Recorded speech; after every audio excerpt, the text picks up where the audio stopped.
What's up, YouTube family? Welcome to today's vlog. I'm going to call it a vlog because I haven't actually planned what I am going to be filming today. I did actually ask some of you questions, or no, I asked you guys to ask me questions on my Instagram story thing, poll thing, you know what I mean, question box. And a few of you came back with questions, so I thought I would just answer them here and now while I'm sitting here on my sofa doing absolutely nothing. Well, not nothing, I was just doing emails and stuff because there's never nothing to do. I'm gonna go find my questions and we'll get straight into it. So KP_charisma asked me how to do a handstand. I just have to go back on my phone because I'm recording on my phone and read the question and then come back. So these are actual questions, just saying. So where do I start? Okay, so this is going to be like an impromptu handstand tutorial. Annoying thing is as well, my tripod broke yesterday. It was literally the worst day of my life. Well, not just because my tripod broke, but you know when you just have those days where everything goes wrong and you just feel like you have the worst luck in the world?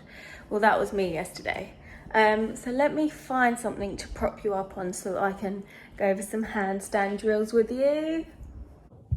So I'm literally resting you up against my water bottle on a stool right now. So this is gonna have to do. Okay, so the first thing with handstands, you wanna make sure that you've got a strong core. I think that's the hardest part with handstands, is learning how to engage your core and use your fingertips to control your balance. A lot of it is in the fingertips. Also, you've got to be comfortable and learn how to be comfortable being upside down. So the first little drill I would probably say is just do some floor work, like practice engaging your core by doing things like dish shapes on the floor. So this is something that I used to have to do in gymnastics all the time, like every single session. So we just, I'll come back here. Lay down, suck your belly button in, draw your chin to your chest, legs out straight, and just hold this position. Just like that, just hold it, squeezing everything nice and tight. That is essentially the shape that you're gonna wanna make upside down. It's like, well, with your arms in the air. So you're gonna be, so once you get strong in this position, you can take your arms up and just learn to hold that position back flat on the floor. And that is pretty much the position that you're going to be holding upside down in your handstand. So the next thing I would do, once you've done, like, I think I'd need to do like a whole video on this, but we're just going to go over a few things today. Next thing you can do is start getting used to putting the weight through your hands and just being upside down. You can do this drill where you walk your feet up the wall, or you can get a stool. I would use the one that I've propped my phone up on, but it's kind of in use right now. So you want to come down into all fours and then hover your knees up off the floor and push one foot against the wall, or I'm on a slippery door at the moment, which I wouldn't recommend, and just learn to be upside down like this. So you can walk your feet up and down, whatever feels, or however high you can go, feeling comfortable enough to do so. Probably not great to do against the door, wouldn't recommend it.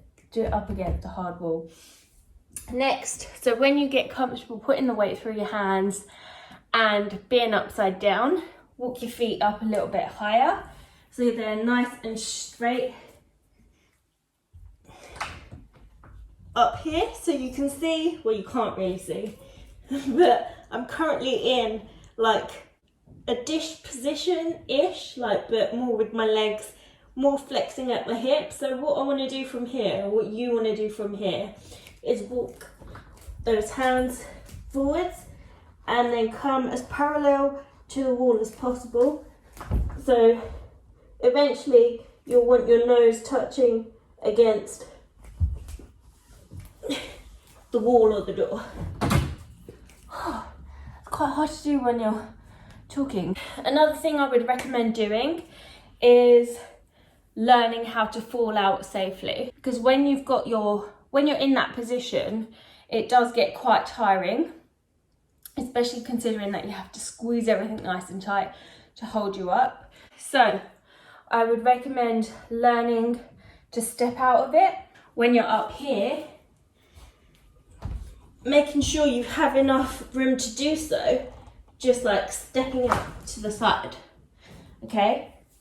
That is also going to help you in your actual handstand. So when you go into your handstand, well, if you fall out, if you topple over backwards, you can just step out backwards. What else? A lot of people start learning by kicking up to the wall, which is fine. It's fine to gain your confidence in kicking up and just getting used to being upside down, but that can make you develop bad habits in your handstand, like banana back, and not really engaging that core as much to control your handstand, which makes it really difficult when you come away from the wall to balance and control it effectively without the wall. So by kicking up against the wall, like I said, you can use it just to like maybe touch one foot on the wall just to find where that balance is, and then bring your feet together and find your balance there. But like I said, the worst thing you can do habit-wise is just kick up and just let everything just go like that against the wall. That's not going to help you. So you want to bring it in, bring that rib cage in, activate your glutes so you're stabilising that core, bring your belly button in and find that fighting point. Again, like I said, you want to make sure your fingers are doing the work in helping you balance. So like, I don't really know how to explain it, but your fingers are like spiders, so you spread them out on the floor and you kind of use them to grip the floor. So it's quite important to have strong forearm muscles, I'd say, as well. One other thing, make sure you warm up your wrists properly. So just do like some wrist circles, do some like rocking backwards and forwards on all fours. I'm trying to go back far enough so you can see. It's like rocking backwards and forwards, and turning your fingertips towards you, leaning back to stretch out those forearms out to the side. Turn your hands over very gently and just like circle them out and stuff.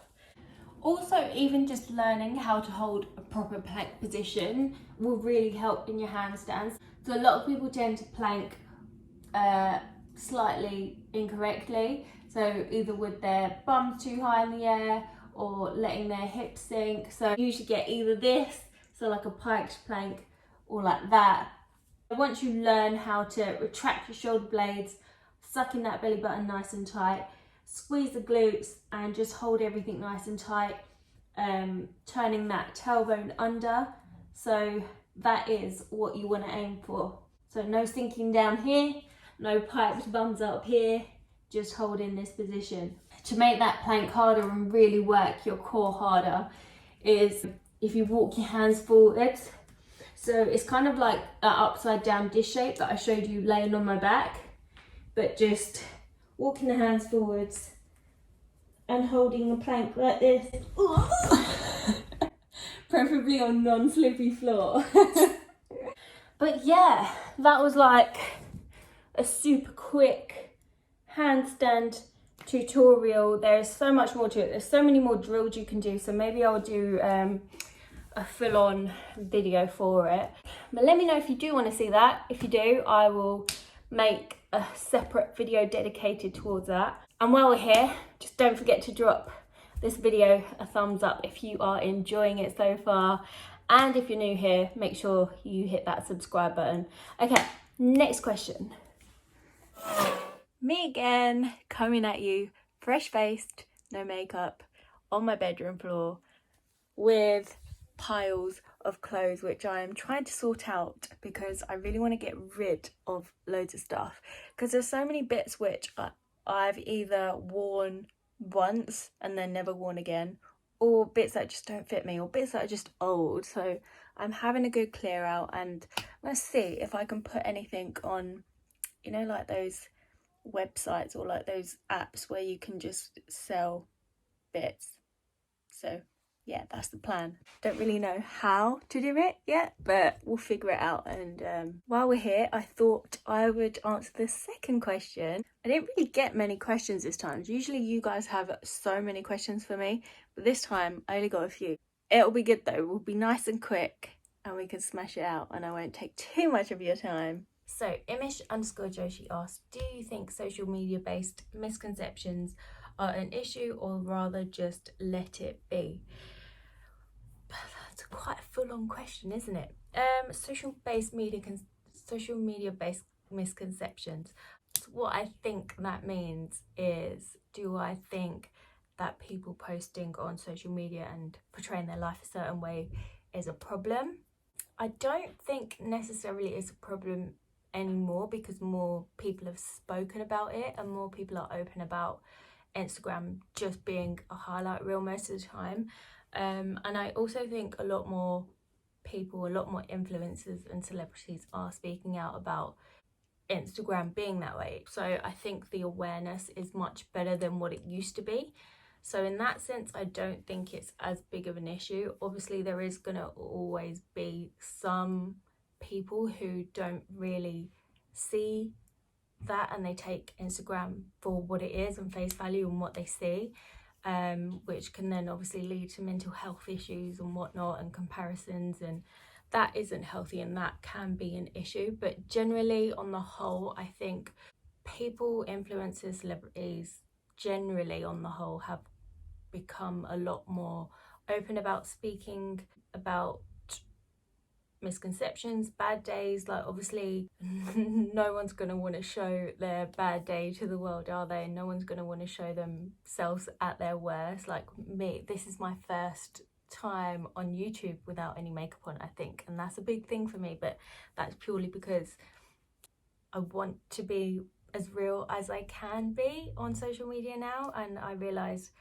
that having filters on or makeup on can sometimes just take away from that. And yeah, I think as long as people keep speaking about it, it's not going to be an issue. But then at the same time, I understand that always sharing bad days and negativity isn't going to be helpful either. I know in my Instagram captions I like to speak about like if I have shared that I've had a bad day, which isn't like, it isn't often, but I do like to share that not every day is going to be a good day, just so that people can relate to it. And I always like to try and give something positive in the caption, or something that people can learn from, or something that I've learned, or just some words of encouragement or motivation, because that's what I want my page to be about. I want it to be uplifting, I want it to be positive, and I want it to help people.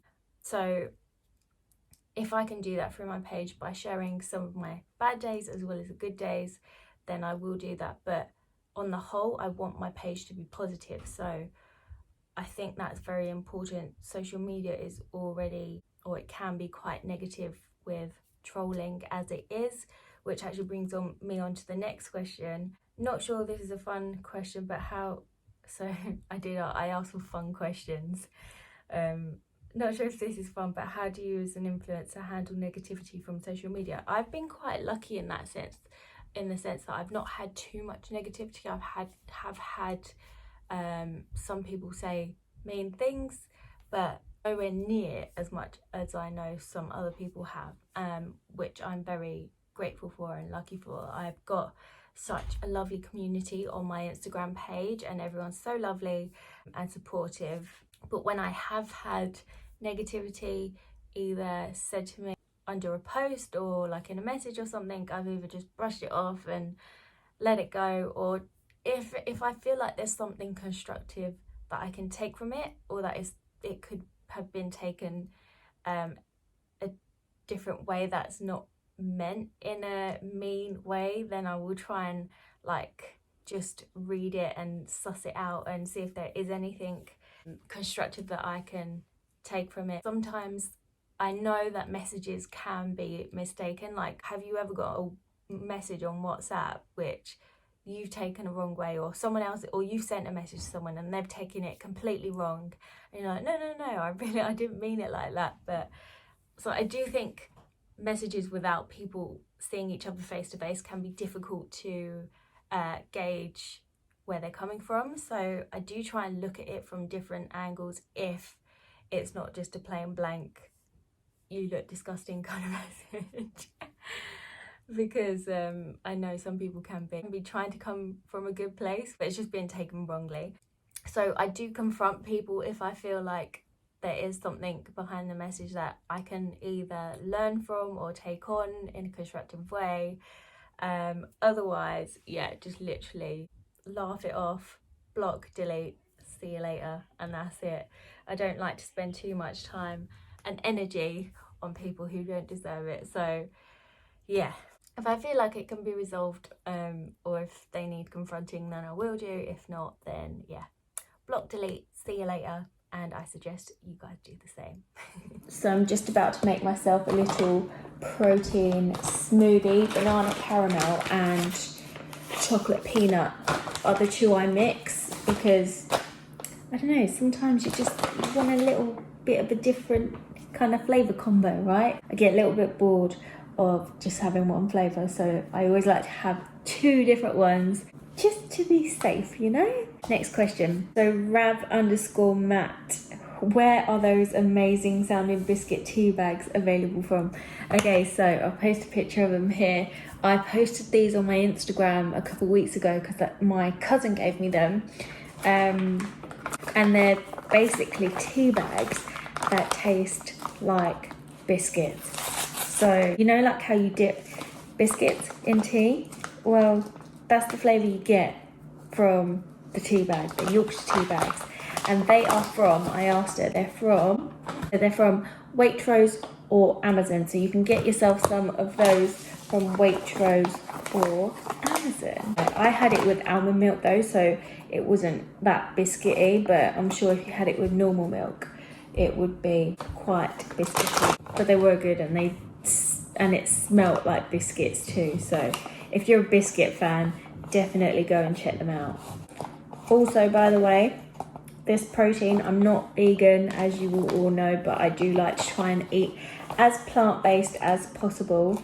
But this vegan protein powder is available from Bulk Powders. I'll put my link in the description box below if you want to check them out, and if you use my link, I would very much appreciate it, so thank you in advance. But I'm just using protein powder, bit of cinnamon, because cinnamon is life.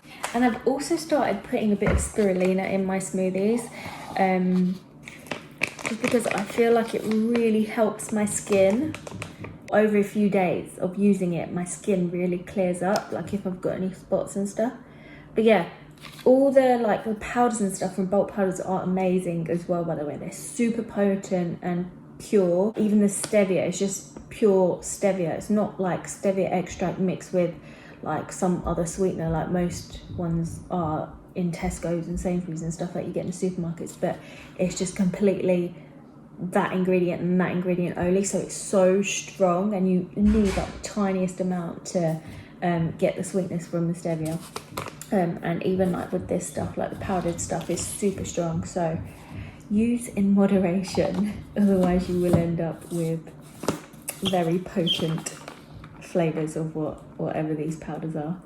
Give it a little shake.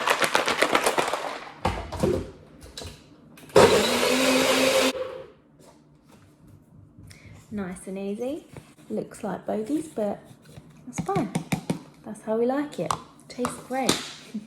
I would usually put like banana or frozen fruit in it, but I've actually got really used to the flavour of vegan protein now, or these ones anyway. These ones actually taste good. Most vegan proteins taste like clay or mud, in my opinion. But these ones aren't so bad, especially when you blend them up with ice. I'm really picky with vegan protein powders. Even if I have it with like lukewarm or just normal tap water, I just don't like the taste. It has to be ice cold water or like almond milk or coconut milk. Whereas that whey, I'm really like, I can have it with any kind of water. Don't really have to have it in a smoothie. I can mix it into a paste and eat it like a pudding. Definitely can't do that with vegan protein. This is so good. Banana caramel, chocolate peanut are my favourite flavours. The other flavours I'm not too much of a fan. And peanut butter is actually quite nice as well, and the white chocolate one. But I know Emily, she really loves the cafe latte and what was the other one? Cafe latte and the vanilla one, which are my least favourites. So I think it's a very personal thing, but mine are definitely chocolate peanut and banana. So refreshing. So I'm just about to edit my video and realised I didn't do an outro. I either forget to do an outro or I forget to do an intro. Today it's the outro. So thank you so much for watching, guys. I hope you enjoyed it. If you did, please don't forget to give it a thumbs up. I hope it gave you a bit of an insight into my views, or you just enjoyed the video for some reason. But if you're new here, please don't forget to hit that subscribe button so you never miss a video from me, along with that notification bell.